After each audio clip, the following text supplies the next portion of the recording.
contradicciones para mí más graves y que además me parece que hacen insostenible la situación actual de la Mezquita de Córdoba son las siguientes. Primero, que una institución privada se apropia de un bien público en una operación urbanístico-comercial que podríamos llamar pelotazo. Perdonen, es la única expresión más de pueblo que utilizo, pero ¿por qué no vamos a hablar en términos populares? Si es como nos entendemos todos, los profesores y los estudiantes, ¿no?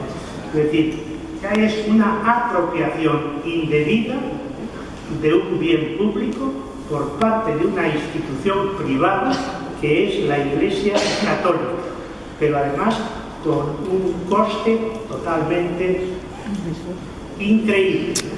Por 30 euros, recuerda lo de las 30 monedas de plata, no establezcan más comparación que esta referencia, por 30 euros la Iglesia Católica ha conseguido inmatricular un edificio público. Claro, yo no creo que se haya dado en toda la historia de la compraventa urbanística un pelotazo de este estilo. Esa es la primera contradicción. Fíjense que el Evangelio, cuando Jesús recomienda a sus seguidores cómo deben ir por la vida, dice: no llevéis alforja, id con unas sandalias y con un bastón, y allá donde vayáis, pues que os acojan, y si no os acogen, pues ya sabéis lo que tenéis que hacer, ¿no? El marcharos y no dándoles las gracias, y en este caso todo lo contrario, ¿no? Sería aquello de ligeros de equipaje como los ligeros de equipaje como los hombres de la mar, pues en este caso es todo lo contrario. Segunda contradicción, la privatización de lo sagrado. O sea, lo sagrado es propiedad o pertenencia de una comunidad. Generalmente las experiencias de lo sagrado, del misterio, de la divinidad, de como quieran ustedes llamar a todo ese elemento que trasciende la propia realidad, pues lo sagrado yo creo que es una experiencia comunitaria, una experiencia que se vive colectivamente, ¿no? Pero ¿cómo se puede privatizar lo sagrado, ¿no? Entonces ahí es donde se produce la famosa frase corruptio optimi, pésimo. Es decir, cuando se corrompe lo mejor y se mercantiliza lo mejor, entonces ya estamos en el deterioro total. Tercero, la mercantilización de lo sagrado, que es un paso más, ¿no? Es decir, lo sagrado se convierte en una mercancía, y ese es uno de los actos mayores de irreverencia. Y la cuarta característica, la confesionalización de un espacio interreligioso e intercultural. Es decir, que la confesionalización, el que sea una sola religión la que controle, la que gestione, la que dirija, la que se apropia, la que posee ese espacio, es todo lo contrario al espíritu religioso, al espíritu interreligioso, al espíritu intercultural que caracterizó al paradigma Córdoba, ¿no? Y la quinta contradicción, que es de la que ustedes han estado hablando anteriormente y que me parece la más grave, y que es una de las contradicciones más frecuentes en el cristianismo, que es la interpretación cristiana de los símbolos y de los textos de otras religiones. La Biblia cristiana saben que tiene dos testamentos, ¿no? El Antiguo Testamento y el Nuevo Testamento. ¿Por qué el Antiguo Testamento tiene que estar en la Biblia cristiana? ¿Qué significa eso? Que la Biblia hebrea es interpretada desde la Biblia cristiana. Eso se llama pura y llanamente manipulación o interpretación interesada o prodomosum. Es decir, ¿en qué consiste esta operación del cristianismo, que es muy frecuente? Primero, en apropiarse de los textos religiosos de otras tradiciones culturales y religiosas y se apropia dándoles su propia interpretación. Eso me parece que es una operación fraudulenta. Y lo mismo cabe decir de los símbolos, la interpretación cristiana de los símbolos de otras tradiciones religiosas. Pues eso me parece que es otra de las grandes contradicciones. Es decir, el hecho de que dentro de la mezquita haya una catedral es el ejemplo claro de una interpretación de un símbolo de otra tradición religiosa que en el fondo supone una apropiación y, si quieren ustedes, una usurpación. Y ya no estoy hablando solo de la apropiación del edificio, sino de algo más grave todavía, de la apropiación, de la usurpación y de la interpretación interesada de símbolos, de textos o edificios que pertenecen a otras tradiciones culturales. Y finalmente, otra contradicción que he encontrado precisamente en un folleto que creo que me llevé la última vez que estuve aquí participando en unas jornadas sobre el paradigma Córdoba, que es este que dice: ¿conoces la verdadera historia de la Catedral de Córdoba? Pues no sé dónde lo encontré, me lo llevé a casa. Y entonces, ¿qué demuestra este folleto?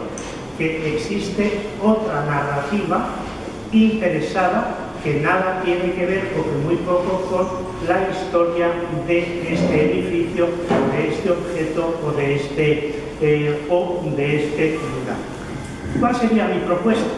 Yo creo que aquí tengo que cerrar mi intervención y no puedo hablar de las otras cuestiones. Ahí tienen el artículo que lo pueden leer en la página web, en cualquier caso está disponible para todas y todos ustedes.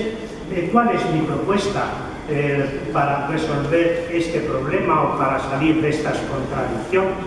Primero, no podemos estar viviendo estas contradicciones permanentemente.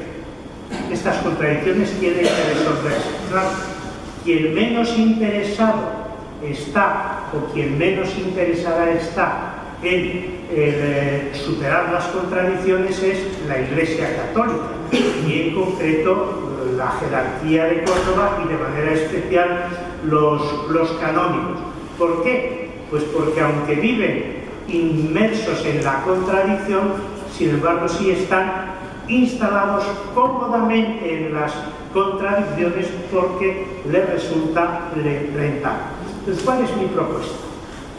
Pues les voy a decir que tiene mucho que ver con el cambio que se produjo el año 1935 con la iglesia luego de Quita de Santa Sofía. Santa Sofía, que en realidad es Sofía, es un nombre griego que debe traducirse por sabiduría, y esa iglesia bizantina se llamó iglesia de Santa Sofía, fue catedral durante mucho tiempo del Imperio Bizantino, y el nombre exacto es Santa Sofía de Dios, es decir, la Santa Sabiduría Divina. ¿Cuál fue la situación? ¿Cuál es la situación histórica de ese espacio? Del año 400 aproximadamente, unos años antes del siglo IV, hasta 1453, pues fue un templo religioso, fue una catedral y el edificio principal de toda la iglesia bizantina. De 1453, en que tiene lugar la conquista de Constantinopla por el Imperio Otomano, a 1931, en torno a 5 siglos, pues fue mezquita. En 1931 se desacraliza el edificio, se seculariza, y el año 1935, quien había llevado a cabo todo ese proceso del califato del Imperio Otomano a Turquía como república laica, que es Atatürk, decide convertirlo en museo.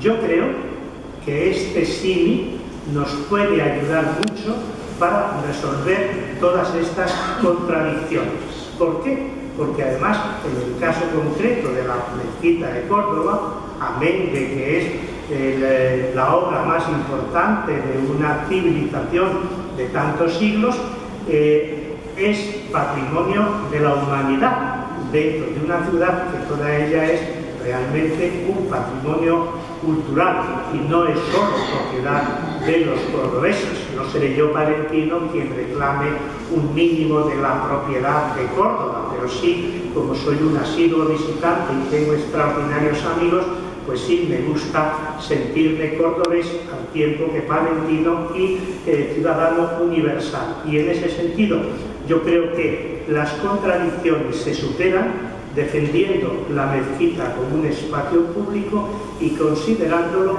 un museo para disfrute y goce de todos los ciudadanos y todas las ciudadanas del mundo. Sería una forma de practicar esa ciudadanía mundo y creo que esa práctica de la ciudadanía mundo sería un honor y una honra que estuviera concretada en ese maravilloso símbolo universal que es la mezquita de Córdoba. Se lo propongo como sugerencia, no sé si es una brutal, si es algo que se me escapa y que se me va de la mente y entonces entro ya en una etapa extraña de mi pensamiento, de mi reflexión, pero creo, y con esto termino, que sería una buena solución.